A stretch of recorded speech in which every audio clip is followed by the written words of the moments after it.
ஸ்தோத்திரம். கர்த்தராகிய இயேசு கிறிஸ்துவின் இனிய நாமத்தில் தேவன் எனக்கு அருளினதை சாட்சியாக அறிவிக்கும் பொருட்டாக கர்த்தர் என்னை ஏவி இருக்கிறார். இதை நான் உலகத்துக்கும் உலக மக்களுக்கும் விசுவாசிகளுக்கும் தேவ பிள்ளைகளுக்கும் இதை நான் பரிபூர்ணமாக நான் தேவனிடத்தில் எப்படி விசுவாசம் பெற்றேன், தேவன் என்னை எப்படி சந்தித்தார் என்பதை நான் தெளிவாகவும் இதை ஒரு உறுதியுள்ள சாட்சியாகவும் நான் அறிவிக்கிறேன். ஆனால் என்னுடைய பாடுகள், வேதனைகள், சோதனைகள், கஷ்டத்தில் நான் மரித்து போக வேண்டும், இனி நாம் உயிரோடு வாழக்கூடாது என்று ஒரு தீர்மானம் எடுத்தேன். ஐயா சொன்னார், நீங்கள் தொடர்ந்து 4-5 மாதமாக வந்துருக்கிறீங்க, நீங்கள் இனிமேல் நேசம் எடுத்துக்கோங்க அப்படின்னு சொன்னார். அப்போ தான் ஒன்று சொன்னானே, ஐயா நான் கடவுளால் ரட்சிக்கப்பட்டேன், கடவுள் தான் என்னை இந்த கோயில் ஆயிலத்துக்கு அழைச்சிட்டு வந்தார், நீங்கள் சொன்னால் நான் எடுத்துக்க மாட்டேன், எனக்கு ஆண்டவர் எனக்கு தரிசனம் கொடுக்கணும், ஆண்டவரை நான் பேசணும், ஆண்டவரை நான் பார்க்கணும் அப்படின்னு சொல்லி ஐயா கிட்ட நான் சொன்னேன். ஐயா அந்த வார்த்தையை கேட்ட உடனே சரிங்க அப்படின்னு உங்களுடைய விருப்பம் அப்படின்ட்டாரு. அதுக்கு பின்னாடி தொடர்ந்து நான் தினமும் படுக்கும்போது ஆண்டவர் நினைப்பேன், ஆண்டவரே எனக்கு தரிசனம் நீ கொடுக்கணும், நீ யாரு, நீ எப்படி இருக்கிற, என்ன ரூபத்தில் இருக்கிற, உன்னை நான் கண்டறியணும், உன்னை கண்டால் ஒழிய நான் ஞானஸ்தானம் எடுப்பின தவிர இல்லை எடுக்க மாட்டேன், என்னை நீ அழைச்ச உண்மை, என்னை கூப்பிட்டு வந்த உண்மை, உன் வசனத்தினால என்னை தேற்றின உண்மை, நீ அந்த உண்மையிலே நான் இருக்கிறேன், ஏன்னா நீ நல்லா என்னை வச்சுக்கிற, இப்போ எனக்கு அந்த நொடியெல்லாம் என்னை விட்டு நீங்கிடுச்சு, அது நான் உறுதிப்படுறேன், நான் நம்புறேன் உன்னை, ஆனால் உன்னை தான் தரிசிக்கணும், என்னுடைய வாஞ்சி அதுதான் அப்படின்னு சொல்லி ஆண்டவர்கிட்ட நான் வேண்டினே படுப்பேன். அன்னைக்கு அந்த தரிசனம் காணுற நாளில் அன்னைக்கு ஞாயிற்றுக்கிழமை தான், ஞாயிற்றுக்கிழமை சர்ச்சுக்கு போயிட்டு வந்து நான் ஐயாவை நினச்சேன், ஐயா நீங்கள் எனக்கு ஒரு தரிசனம் கொடுங்க ஐயா அப்படின்னு சொல்லி நான் கேட்டேன் ஐயாவிட்ட. அப்போது ஏசப்பா எனக்கு எதுவுமே என்னோட பேசலை, இன்னுமே பேசல இன்னைக்கு நம்ம கூட, சரி சொல்லிட்டு படுத்த உடனே நல்லா தூங்கிட்டு சரியா 1 மணிக்கு 10 நிமிஷம் முன்னே, அப்போ நான் கையில் வாட்ச் கட்டுவேன், அந்த வாட்சி இப்போ கட்டி இருக்கும்போது தூங்கிட்டு இருந்தது 1 மணிக்கு 10 நிமிஷம் முன்னாடியே முழிக்கும் போது கட்டில் ஆடிச்சு. என்ன முழிச்சுக்கிறவங்க கட்டில் ஆடுதேன்னு சொல்லிட்டு கட்டிலுங்களை பசங்க உதைக்கல கட்டில்னு சொல்லிட்டு தடவி பார்த்தேன். அவங்கெல்லாம் அழுக்களுக்கு தூங்கி நிற்கிறாங்க, கட்டில் யாருமே உதைக்கல, ஆனால் கட்டில் ஆடுது. திருப்பி என்ன இது அதிசயமாக இருக்குது சொல்லிட்டு திருப்பி படுத்த உடனே திருப்பி அப்படியே ஆடிச்சு. என்ன இது அதிசயமாக இருக்குது, வீட்டில் கட்டில் ஆடுது, பூமி அதிர்ச்சி ஆகுமான்னு சொல்லிட்டு இப்போ இறங்கி பூமியில் நின்று பார்த்தேன், பூமி அதிரல, என்ன இது அதில் சொல்லி திரும்பி ரெண்டாவது முறை திரும்பி கட்டில் மேலே படுத்தேன். கட்டில் மேலே படுத்தும் உடனே எனக்கு அப்போதான் ஆண்டோட தரிசனம் கிடைக்கிறது எனக்கு தெரியுது. பரலோகத்துல இருந்து இந்த குடிசலுக்கு மேலே என்னுடைய வீட்டுக்கு மேலேருந்து ஒரு சுடர், அன்னைக்கு சர்ச்சில் எப்படி என் இதயத்தை குத்தத்துக்கு வந்துச்சோ அதே மாதிரி ஒரு சுடர் ஆகாயத்திலேருந்து வருது. எனக்கு நல்லா தெரியுது, முடிச்சுனே தாங்கிறேன், தூங்கலை, ஒன்றும் இல்லை, முடிச்சுனே இருக்கிறேன். திடீர்னு பாரு, அப்படியே அந்த கொட்டாயே தேரல, நான் ஓலை குடிச்சில் தான் படுத்துக்கிறேன், அந்த ஓலை குடிச்சில் தேரல, அந்த சுடர் வழி சூரிய கதிர் வந்த மாதிரி நேராக வந்து இருதயத்தில் உட்காந்துச்சு. உட்காந்த உடனே என் உயிர் அந்த ஒளிக்குள்ளே போயிடுச்சு. அப்போது நான் யோசனை பண்ண அப்போ பேசுகிறேன், அந்த ஒளியில உட்காந்து பேசுகிறேன், ஐயா உனக்கு சித்தம் தான் எடுத்துன்னு போங்க, நான் வரேன் தயார், என்னை இதை தூக்கிடுச்சு, இந்த பாடியை விட்டு என்னை தூக்கிடுச்சு, எனக்கு நல்லா தெரியுது, நான் வரேங்கய்யா அப்படின்னு சொன்னது ஒன்று தான்.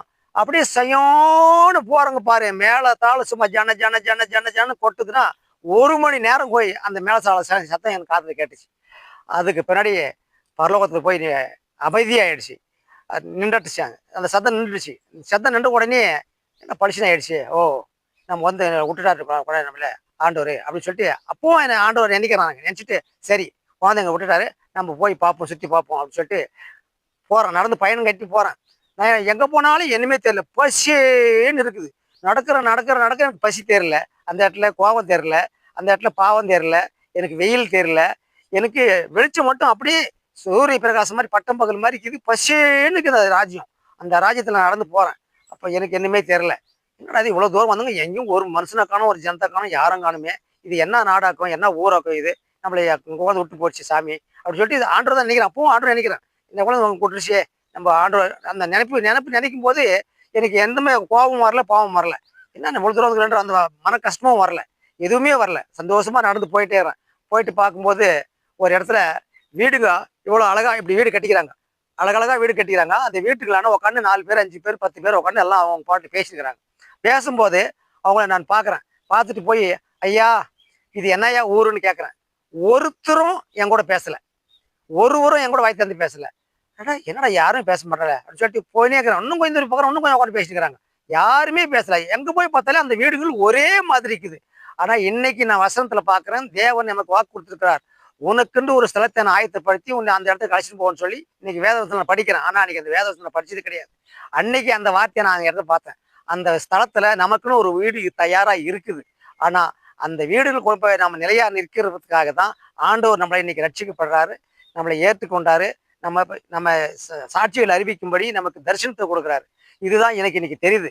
ஆனா அந்த சாட்சி நான் கண்டும் போது, அற்புதங்களை கண்டும் போது இன்னும் நடக்கிறதுக்கு ஆரம்பிச்சேன். ஓ, இதுதான் பரலோகம் அப்படின்னா நம்ம இன்னும் கொஞ்சம் தூரம் நடந்து பார்ப்போம்னு சொல்லிட்டு இன்னும் கொஞ்சம் நடந்து போனேன். நடந்து போனா சிறு சிறு பிள்ளைங்கள் இப்போ பள்ளிக்கு போறதுக்கு தோல்ல பைய மாட்டிக்கின்னு அவங்க பாட்டில் எல்லாம் போயிருக்கிறாங்க.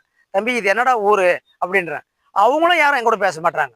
ஓ, இது நம்ம பாஷையில ஊர் கொண்டு காட்டுக்குது, இவங்களுக்கெல்லாம் நம்ம பாஷையே தெரியல அப்படின்னு நினச்சிக்கிட்டு அவங்களோட அவங்க மேல நான் கோவப்படல. ஆனா இந்த பூமியில இருந்தா சரியான கோவம் வந்திருக்கும். யாரு கூட பேசுறோம், யாரும் பேச மாட்டேன்ற வெறி வந்திருக்கு எனக்கு. ஆனா அந்த இடத்துல அது இல்லை. ஆண்டு இன்னைக்கு பைபிள்ல பாக்குறேன், அங்க கோபம் இல்லை, பாவம் இல்லை, சமாதானம் என்று அந்த சூழ்நிலையை அன்னைக்கு நான் அங்க கண்டேன். இந்த சமாதானமான இடத்த நான் கண்டு போயினே இன்னும் கொஞ்சம் தூரம் போனேன். அந்த பசங்கெல்லாம் போயிட்டாங்க, யாரும் இல்லை. யோசனை பண்ணி பார்த்தேன், என்னமே தெரியல.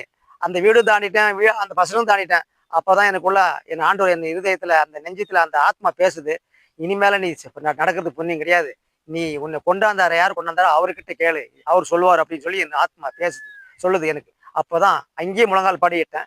முழங்கால் படிக்கிட்டு ஜெபம் பண்ண கண்ணை மூடிக்கிட்டு, ஆண்டவரே எனக்கு தரிசனம் கொடுத்த, என்னை கொண்டு வந்துட்ட, இங்க வந்து விட்டுட்ட, இது இன்னும் இந்த இது இது என்ன ராஜ்யம்னு எனக்கு தெரியல, எந்த ஊருன்னு எனக்கு தெரியல, நான் இதை பார்க்கணும், இதை கேட்கணும், நீ எனக்கு தரிசனம் கொடுக்கணுங்க ஏன்னு சொன்னேன். ஸோ நான் முழங்கால் படிக்கிட்டு ஜெபம் பண்ணிட்டு கண்ணை மூடிட்டு கண்ணை முடிச்சு பார்க்குறேன். என் ஆண்டவர் எனக்கு முன்னால் அப்படியே கொந்த கால் எடுத்து உட்காந்துக்கிறாரு, அழகாக்குறாரு.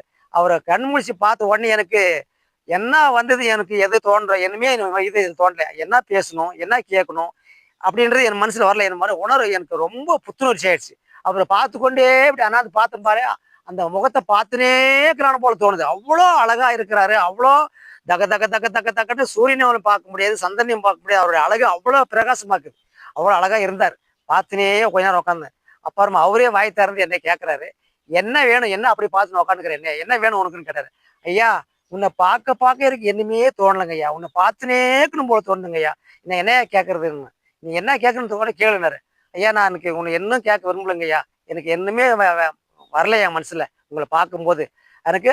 ஆனா நான் இங்க வந்துக்கிறது என்னன்னு எனக்கு தெரியல, இது யாருடைய இது யார் என்ன ஊரு, இது என்ன பேரு எனக்கு தெரியலைங்கய்யா, அதுதான் எனக்கு சொல்லுங்கய்யா அப்படின்னு. அப்பதான் என் ஆண்டவர் சொன்னாரு, இது என்னுடைய ராஜ்யம். யாருடைய ராஜ்யம்?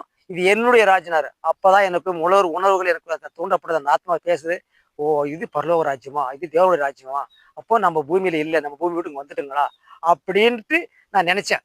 நினைச்ச உடனே ஆண்டவர் என்னோட பேசுறதுக்கு ஆரம்பிச்சாரு.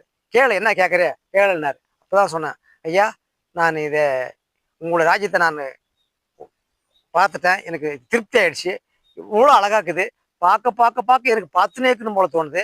ஆனா என்னுடைய ராஜ்யத்தை எங்கேயா இருக்குது அப்படின்னு ஒரு வார்த்தை கேட்டேன். உன்னுடைய நீ பார்க்கணுமான்னாரு. ஆமா ஐயா பார்க்கணும், அது உன்னால இப்போதுக்கு பார்க்க முடியாதுன்னாரு. ஐயா இல்லையா பார்க்கணும், நீங்க சொன்னா நான் பார்ப்போம்யா, நீங்க சொல்லுங்கய்யா, நீங்க ஆர்டர் போடுங்கய்யா, என்னை அங்கேருந்து அழைச்சிட்டு வந்துட்டீங்க, இங்கே வந்து விட்டுட்டீங்க, இவ்வளவும் பண்ணிட்டீங்க, என்னை பார்க்கறது விட மாட்டீங்களா, நான் பார்க்குறேங்க ஐயா, நீங்க ஆர்டர் போடுங்க. ஏன்னா அவர் கூட வாதாடுறேன். நான் உட்காந்து வாதாடும் போது ஐயா சொல்றாரு, நீ பார்க்கணுன்னா திரும்பி பின்னால பாருன்னு சொன்னார். நான் அவர் முகத்தை பார்க்கறத விட்டுட்டு திரும்பி பின்னால திரும்பி பார்த்தா சூரியன் ஒரு பக்கம் தெரியுது, சந்திரன் ஒரு பக்கம் தெரியுது, பூமி ஒரு பக்கம் தெரியுது. ஆனா அங்கங்க தனித்தனியா எனக்கு அப்படியே நேச்சரா என் கண்ணாடியில முன்னால என் முகத்தை பார்க்குற மாதிரி இதையெல்லாம் நான் பார்க்குறேன். இவங்களை பார்க்கும்போது எனக்கு ஆண்டவரத்துல இன்னும் பேசணும்னு தோணிடுச்சு. ஐயா இந்த அனலெல்லாம் நான் பார்க்க விரும்பலைங்க ஐயா, நான் என் பூமியை பார்க்கணும், என் வீடை பார்க்கணும், நம்ம நாட்டை பார்க்கணும், நம்ம தேசத்தை பார்க்கணும் அப்படின்னு சொன்னேன். அப்படின்னா எல்லாம் உத்து பாருன்னாரு. உத்து பார்க்கறதுக்கு ஆரம்பிச்சிட்டேன். பூமியை தொடர்ந்து பார்க்குறேன். இந்த பூமி எவ்வளோ அகலம்ன்றது அந்த பார்வையில எனக்கு சும்மா கண்ணாடியில் பார்த்த மாதிரி தெரியுது. என் கண்ணில் அவ்வளோ நேச்சரா அவ்வளோ அழகா தெரியுது. அப்போ இந்த பூமி கடையந்திரத்தை பார்க்குறேன். பூமி கடைசியில மண் திட்டு தெரியுது, சமுத்திரம் தெரியுது, அதுக்கு மேல காடுகள் தெரியுது, மலைகள் பிரதேசம் தெரியுது, மலைக்குள்ள தண்ணி தெரியுது. இதெல்லாம் பார்க்கும்போது ஓ இது பூமி எல்லையாட்டங்குது அப்படி என்னுடைய மனசுல அந்த ஆத்மா தேடுது. அப்போ அந்த சமுதிரத்தை பார்த்து கொண்டே வரேன். தொடர்ந்து வர வர வர வர வர பார்த்துட்டே வரேன். பெருங்கடல் பெருங்கடல் பெருங்கடல் கடலே வருது. பாருங்க, பெரிய பெரிய பட்டணங்கள் வருது. அந்த பட்டணங்கள்ல கீதுன்னா இன்னைக்குதான் அதெல்லாம் நான் சில சினிமாவில் காட்டுறாங்க பார்க்குறேன், சின்சா தெரியுது. ஆனா அன்னைக்கு என் கண்டு நேச்சுராவே தெரிஞ்சு அதெல்லாம்.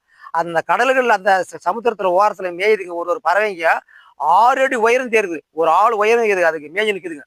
அது மேயறதெல்லாம் பாக்குறேன். ஓ, இது நம்ம பார்க்கக்கூடாது, நம்ம இதுக்கு மேல நம்ம நாட்டை பார்க்கணும்னு சொல்லி தொடர்ந்து அப்படியே பார்த்துன்னு வரேன். அந்த பார்வையை நான் பார்த்துன்னு வர வர வர வர வர சமுத்திரத்தை தாண்டி பார்த்துன்னு வர வர நம்ம இந்தியா வந்துட்டுங்க. இந்தியா எல்லையை வந்து நான் பார்க்குறேன். இந்தியா எல்லையை பார்த்துட்டு தொடர்ந்து பார்க்குறேன். அப்போ பார்த்துட்டே கேட்குறேன், ஐயா எல்லாம் தெரியுதுங்க ஐயா, எங்க நாடு தெரியலையா, எங்க எங்க தமிழ்நாடு தெரியலையா எனக்கு கண்ணுக்கு, எங்கே இருக்குதானு பாரு, நல்லா பாரு, நல்லா பாருடாரு பார்த்து. அவன் அப்போ அங்கே தான் உட்காந்துக்கிறாரு, நான் அவர் பாதல் தான் உட்காந்துக்கிறேன். நாங்கள் ஒரு தகப்பன் பிள்ளை உட்கார்ந்து வீட்டில் எப்படி சமரசமா பேசுங்களோ அப்படி நாங்கள் ரெண்டு பேரும் அந்த இடத்துல சமரசமா பேசுறோங்க. அப்போ நீ பார்த்துனே இருந்தாரு, தொடர்ந்து பார்த்துனே வந்தேன். நம்ம சென்னை மெட்ராஸ் கப்பல் துறைமுகத்தை நான் இன்னும் போய் பார்த்தது கிடையாது. ஆனா அன்னைக்கு நேச்சுரலா பார்த்தேன். பெரிய பெரிய கப்பலுங்க நிக்குதுன்னா ஜாலியா நிக்குதுங்க. அந்த கப்பல் துறைமுகத்தை பார்த்து, ஓ இதுதான் சென்னை ஆக்குமா தமிழ்நாடு ஆக்குமான்னு சொல்லிட்டு தொடர்ந்து அதை பார்க்கறதுக்காக இருக்கும்போது போர்டுங்கெல்லாம் அங்கே இருந்தது. அழகழகா அந்த போர்டை பார்த்தேன், தமிழ்நாடு போர்டு. ஓ தமிழ்நாடு, சென்னை, ஓ இதுதான் நம்ம ஊருக்கு வந்துட்டுங்க. இருக்கு மேலே நம்ம தொடர்ந்து பார்ப்போம். அப்படியே தொடர்ந்து பார்த்துனே வரேன். சென்னையை பார்த்துட்டு சென்னையிலேருந்து அந்த ரோடுங்க, அந்த ஊருங்க, பட்டணங்க, வில்லேஜுங்க எல்லாம் தொடர்ந்து அப்படியே பார்த்துன்னு வரேன். தொடர்ந்து பார்த்துன்னு வரும்போது எங்க வரேன், நம்ம வேலூரை தாண்டி வந்துட்டேன். அந்த மலைங்கெல்லாம் எனக்கு நல்லா தெரியுது பளிச்சுன்னு. ஓ இனி தொடர்ந்து வரேன். வர வர ஏலகிரி மலை தெரியுது, பெரிய மலை. ஓ இது நம்ம ஊருக்கு வந்துட்டுங்க, இனிமேல் நம்ம ஊருக்கு. அப்படியே தொடர்ந்து பார்த்துன்னு வரேன், எல்லா ஊரும் பார்த்து. அந்த பஸ் ரோடே எனக்கு பார்வை பார்த்துன்னு வருது. நம்ம தாளாப்பள்ளி மலைக்கு வந்துட்டான். தாளாப்பள்ளி மலையை பார்த்து உடனே என் வீடு வாசல் பனந்தோப்பு எல்லாம் எனக்கு எல்லாம் கண்ணுக்கு நேச்சரா தெரியுது. அன்னைக்கு என்னோட ஓலை கொட்டாய் பனந்தோப்புல கிர்ன்னு பனைமரம் தான் இருக்குது. அன்னைக்கு அந்த பனைமரத்துங்களை பார்த்துட்டு நம்ம ஊருக்கு சொல்லி அப்பதான் என் வீட்டை பார்க்குறேன். என் வீடை பார்த்தா என் வீட்டில் என்னுடைய பாடி என் கண்ணுக்கு தெரியுது. அங்கிருந்து என் பாடியை பார்த்துட்டேன். அட ஓ, நாம மறித்துட்டு இருக்கிறோங்க, நம்ம இங்கே வந்துட்டு இருக்கிறோங்க, ஐயா கிட்ட வந்துட்டுங்க, நம்ம இனிமேல் நம்ம அந்த பூமிக்கு போகக்கூடாது அப்படின்னு எனக்குள்ள பல சிந்தனைகள்லாம் ஓரத்துக்கு ஆரம்பிச்சு. அப்போதான் ஐயாவுக்கு திரும்பி இதை பார்க்கறத கட் பண்ணிட்டேன். கட் பண்ணிட்டு ஐயா பூஜை பார்க்குறேன். ஐயா எனக்கு என்னன்னு தோணலைங்க ஐயா, உன்னை பார்க்க பார்க்க எனக்கு உங்ககிட்ட ஒன்னே ஒன்று கேட்கணும்னு தோணுதுங்க ஐயா அப்படின்னு சொன்னேன். அப்போ அவர் என்ன சொல்றாரு, என்ன கேட்கணும்னு சொல்கிறேன் கேளுன்னாரு. ஐயா இது இங்கே கேட்கலான்னு தோணுதுங்க ஐயா, என் மனைவி மக்களும் பாரு எங்க அம்மோடு அனாதியா தூயினுக்கிறாங்க ஐயா, அவங்களெல்லாம் கூட்டு வந்தாலையான்னு சொன்னேன். இது ஒரே வார்த்தை சொன்னது ஒன்று தான். ஆண்டு என்னை பிடிச்சி தள்ளி விட்டாரு. நான் பூமிக்கு வந்துட்டேன். வந்து என் பாடி மேலே, என் கொட்டாய் மேலே என் உயிர் விழுந்துருச்சு. அந்த பாடிக்குள்ளே என் உயிர் போல நுழையறதுக்கு ரொம்ப நேரம் பாடுபட்டுச்சு. அப்புறம் தான் ஆண்டவர்கிட்ட அந்த கொட்டாய் மேலே உட்காந்து ஜெபம் பண்ணேன். ஆண்டவரே என்ன இந்த பாடிக்குள்ளே நுழையறதுக்கு அதிகாரத்தை கூட, நான் உள்ளே போகிறேன், நான் என் மனைவி மக்களோட பேசணும் அப்படின்னு சொல்லி சொன்னேன். ஒன்றரை இருக்க அந்த அதிகாரத்தை கொடுத்தாரு. என் பாடிக்குள்ளே இருந்துச்சு, உயிர் போச்சு. அந்த உள்ளே போய் நுழைஞ்சி ஒவ்வொரு கையா காலை செயல்பட்டு அப்புறமா என் ஆண்டு அதை எழுப்புறாரு. என்னை எழும்பி என் மனைவி மக்களை நான் எழுப்புனா, எழுப்பிட்டு விளக்க கொளுத்துனாங்க. விளக்கு கொளுத்துட்டு வாட்சியை பார்த்தா வெடிகாலம் 5:30 மணி. நான் போனது 1 மணிக்கு, நான் வந்தது 5:30 மணிக்கு. அப்பாறு தான் ஆண்டவரோட நான் சமரசமானன்று தெரிஞ்சுக்கின்னு உடனே எழுந்து உட்காந்து என் மனைவி மக்களுக்கெல்லாம் சொன்னேன். அவங்க கேட்டுக்கின்னு அப்புறமா அவங்க வேலை தொடங்கினாங்க. நான் காத்தால எழுந்து திருப்பியும் பாஸ்ட் கட்டிக்கு போனேன். நேராக போய் 7 மணிக்கெல்லாம் ஐயா எழுப்புனேன். ஐயா படுத்துட்டே தான் இருந்தார். போய் எழுப்புனேன். என்ன இவ்வளோ தேவை மட்டுக்கிறீங்க ஐயா, நான் மீண்டும் ஒரு தரிசனம் கண்டேங்க ஐயா அப்படின்னு. என்ன தரிசனம் கண்டேன் ஐயா, நான் பரலோகத்துக்கு போயிட்டு வந்தேன் ஐயா அப்படின்னா. அப்போ ஆண்டவர்கிட்ட இதை எடுத்து சொன்னேன் சாட்சியாக. அதுக்கு பின்னாடி ஒரு 6 மாதத்துக்கு கழிச்சு எனக்கு ஆண்டவர் ஞானஸ்தானம் கொடுத்தாரு. பிதா குமாரன் பரிசுத்தாவினாரே நான் ஞானஸ்தானம் பெற்று இன்னைக்கு கர்த்தருடைய வார்த்தையை தொடர்ந்து எல்லாருக்கும் நான் சொல்லின்னு வரேன், சாட்சியாகவும் அறிவிக்கிறேன். இன்னும் நிறைய சாட்சிகள் அதுக்கு பின்னாடி எனக்கு ஆண்டவர் செஞ்ச அற்புதங்கள், அதிலிருந்து எனக்கு இந்த வாழ்க்கையில இன்னைக்கு நான் இன்னைக்கு நலமான நிலைமையில இருக்கிறோன்னு சொன்னா அதுக்கு என்ன ஆண்டவராகிய இயேசு கிறிஸ்து மட்டும்தான். அவர் எனக்கு எல்லாவற்றையும் செஞ்சாரு, எல்லாவற்றையும் செய்து கொண்டிருக்கிறார், இனியும் செய்வாரு. அவரை நான் முழுமையாக நம்புறேன்.